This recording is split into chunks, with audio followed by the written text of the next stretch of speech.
Hello, everyone. How is everybody doing? My name is Dr. Z. I am a clinical psychologist specializing in transgender care.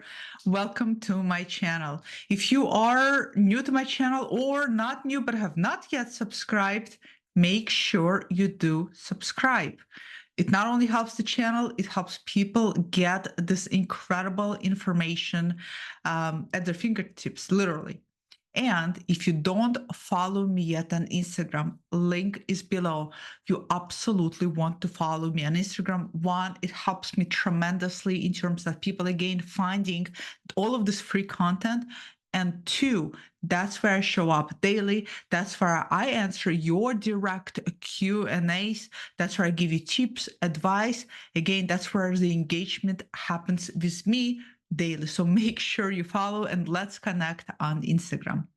In today's video, I'm going to discuss a question that I feel like long overdue. I actually can't believe that I haven't done having a banks issue today.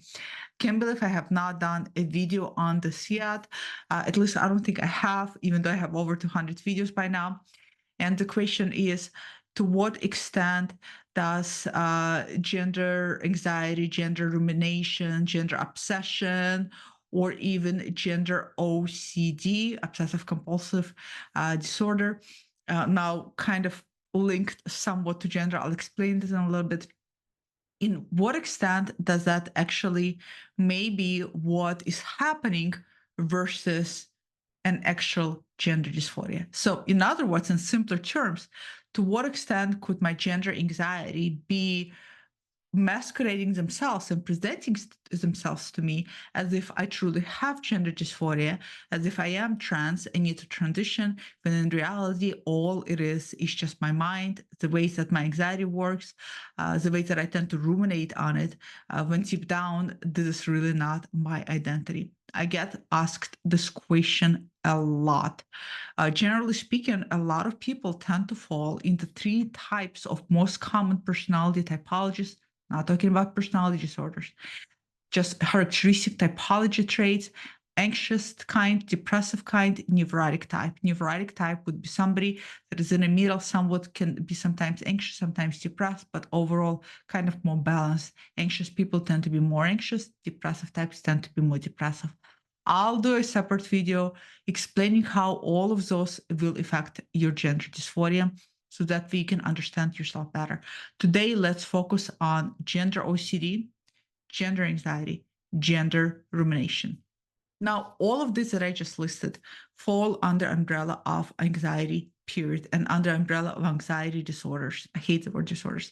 Let me rephrase it: under umbrella of anxiety predispositions. Okay. So rumination would be when your mind starts to ruminate, thinking in circles, can't stop thinking about it. You can't sleep at night. It goes back and forth on a topic, in this case, gender.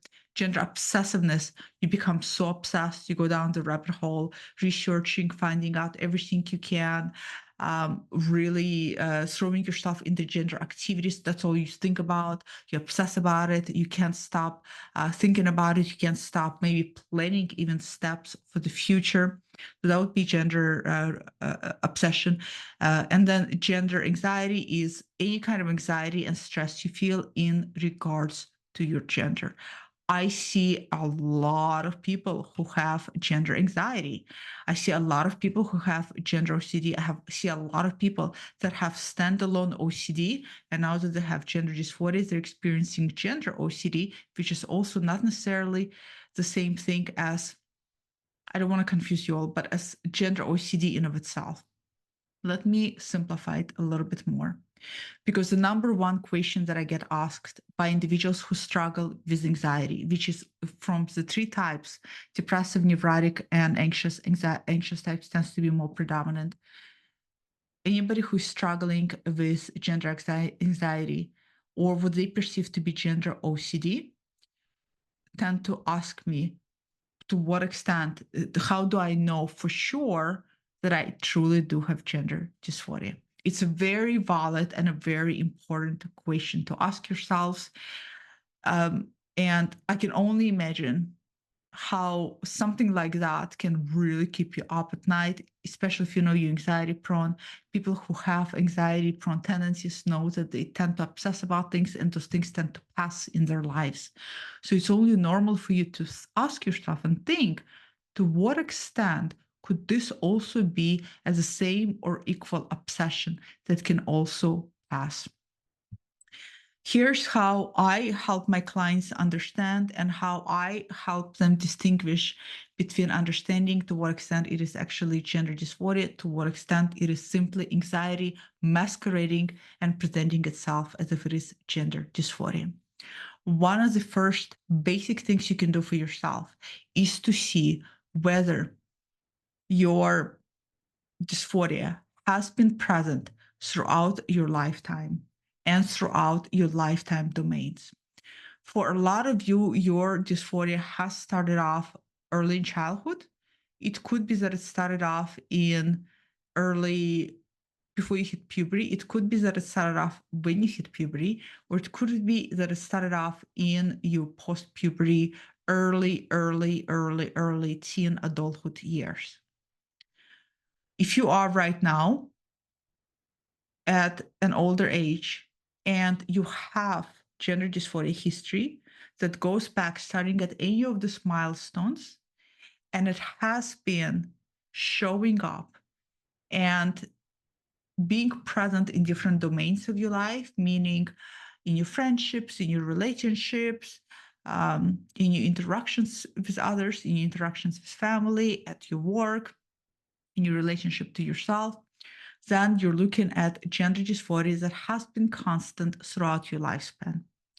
Gender dysphoria that has been constant throughout lifespan, right, is going to be a very strong, I would say, very strong green flag that we're dealing with gender dysphoria that is strongly tied to the root issue of gender identity.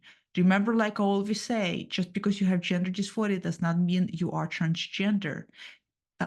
People who have sexual trauma, for example, can experience gender dysphoria. Cis people can experience gender dysphoria. The key is, what is the root cause? What is at the truth? For individuals who had it across the lifespan, across domains, the likelihood of the root cause being your gender identity is incredibly high in my experience. So the way that I like to look at individuals who say, well, to what extent is my gender OCD is actually maybe masquerading itself as gender dysphoria, is this. If I were to look at your life at the film, and if I were to remove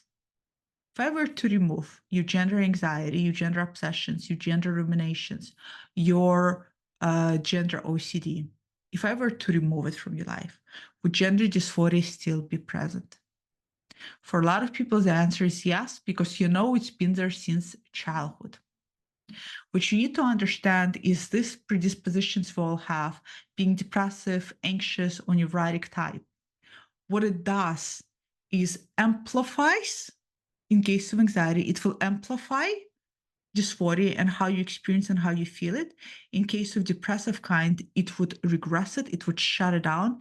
In case of neurotic, it would be kind of like in between. Again, your predispositions, the way you are, the way you psychologically built, the way you're coping, the way your tendencies are, all of them are going to be the lens through which gender dysphoria is going to be seen and manifested. Again, it's going to just basically amplify, and it's going to either amplify or shrink, or it's just going to make dysphoria manifest in your particular way. This is why no two individuals will experience gender dysphoria exactly the same way, nor describe it in the same way, because their typology, their personality type will play significant role in how they experience it. Significant role. So for anybody that has gender dysphoria in of itself, and on top of that tend to have gender anxiety, what gender anxiety is going to make you feel is an expansion of your dysphoria, where all you see is dysphoria, all you feel is dysphoria, where your obsessions that you already have predisposition toward are going to magnify by tenfold. Okay? So, again, the way you want to see it is if I were to remove my gender anxiety, with dysphoria is there. And the way to find out is to ask yourself when you started to experience it and whether it has been present throughout your lifetime and life domains. For a lot of you, the answer is yes.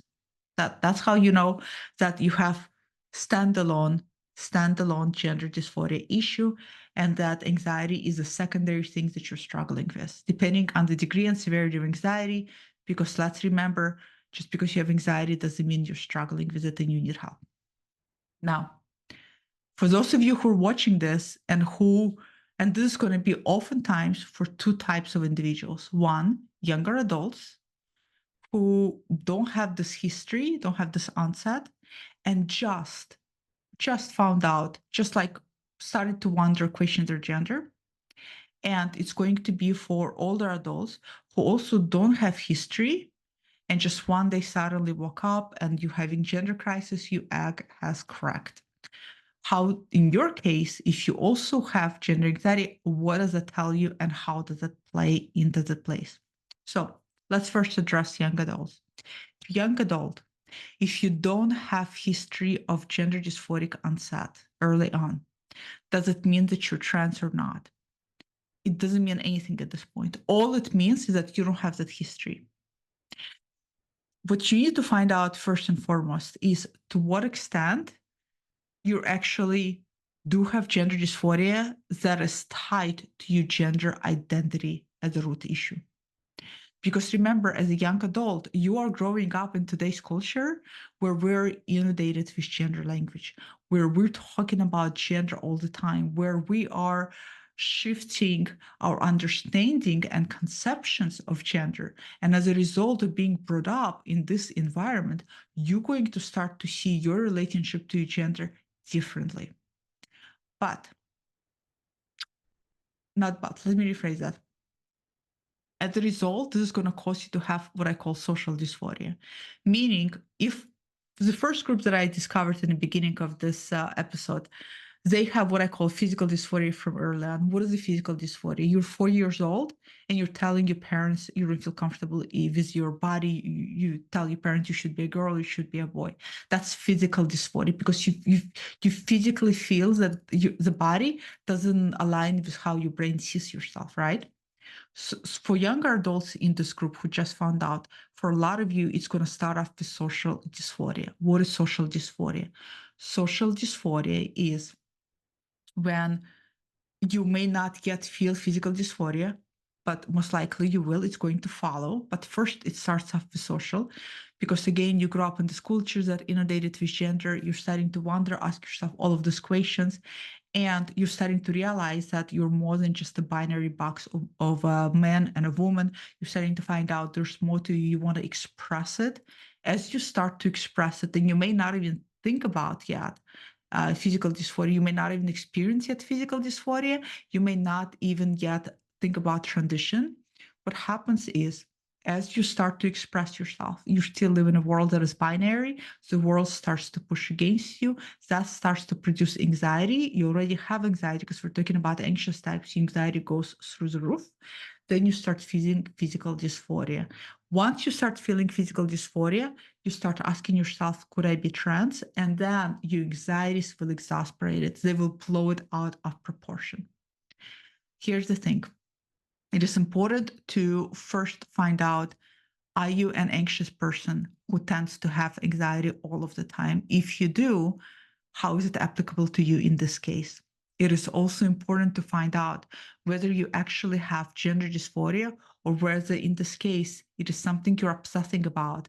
But while it may be related to the way you want to present your gender, it relates less to the way you actually on a deeper identity level in relationship to your gender. So that's for the younger adults. That takes a little bit more work, a little bit more footwork, a little bit more work in visit therapist. Ideally, somebody who's also skilled with anxiety disorders or just with anxiety in general and understand different type of typologies to help you figure it out. Your best thing in this case scenario will be to take slow steps, to take your time.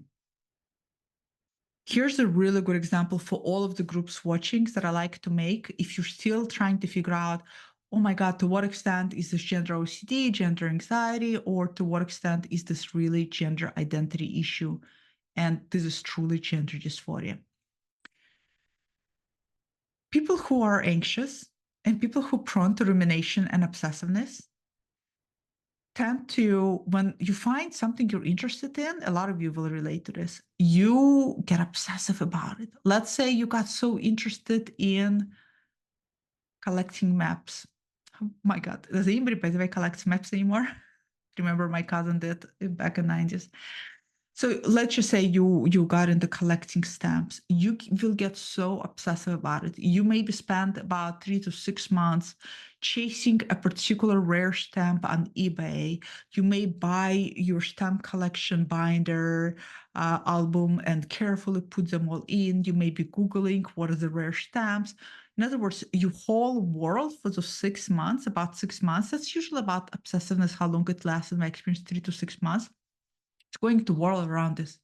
You're going to sleep about it. You're going to wake up thinking about it. You're going to just be very, almost like you addicted to stamps. It's almost, it's this tendency to be very also spontaneous about it, but there's this addiction component to it, right? After 6 months, you're going to find another interest and your obsession is going to move on. The point I'm trying to make, think back in your life when you were obsessing about something and how you moved away from it after some time. This is an example of gender anxiety, or not gender anxiety. This is an example, sorry, of just general anxiety in people who predispose to it and how it will make you fixate on something for a short period of time. The key here is that you always move away from it, right? Whereas gender dysphoria, that is always present throughout your lifetime and your life domains, the key component here is that you may have gotten obsessive about it, and maybe you're obsessive about it right now because you're looking at it through your gender anxiety lens. But even if I take it away again, it's still going to be there. It's not going to be like stamp collections that's going to go away because it's always been there. And so it's always going to be there. Okay, that's like the most important distinction. Now, I want to finish up by looking at the third group, older adults who suddenly had gender crisis and also have anxiety tendencies and wonder what is happening. For starters, I want to say is that it is very rare in my experience for older adults who did not grow up with the context and environment of this gender inundated language that we have today to suddenly wake up and just suddenly have no traces at all of gender dysphoria. I'd say, God, I almost want to say 99%, but it's pretty much close to 100% of the time. What I see is that you feel like you don't have any gender dysphoria, but once we start examining your history and once we start looking back, and once you start going through gender transition, if that's what you decide to do, and you start feeling better, which makes you realize how much worse you were feeling, you start looking at your past through a different set of new eyes. You start looking at your past, and now you see how this and this and this was in fact dysphoria, but you dismissed it as discomfort. You dismissed it as nothing serious, when in reality, that is dysphoria. But you had no words to see or no conception to understand it as such. So I just want to start off with that. So the same thing for adults who also just have gender crisis. The key question is how much of this is truly root gender issue tied to gender identity. And then the most important thing is to find out to what extent your anxiety exasperating it. Okay. That's the most important key factor here. And again, if I were to take the anxiety out of it, would gender issues still be present? It's only with young adults in my experience that I have seen where sometimes it's not a gender issue. They will ruminate and obsess about gender. And as time goes by and they allow themselves a little bit more time without jumping into any medical interventions and just socially explore themselves, it either goes two ways. Either it goes away and you just realize that this was not for you and you move on to something else, or it stays. And by doing the social steps, you actually feel more affirmed and more comfortable. Remember, those small social steps that I always recommend are there for a reason. They're there for a reason because they're meant to make you feel more affirmed, more confident, more comfortable to take next steps. There's no need to rush and to run through. But this is how I want you all to start looking and thinking about gender anxiety, gender rumination, gender obsession, gender OCD, whatever it may be. If you were to remove it, would gender issues still be present? And one of the biggest green flags to solidify that is how long, at what time did gender dysphoria start? And has it been present throughout your lifespan development and through all the different domains in your life? Hopefully, this is helpful. This is a very important topic.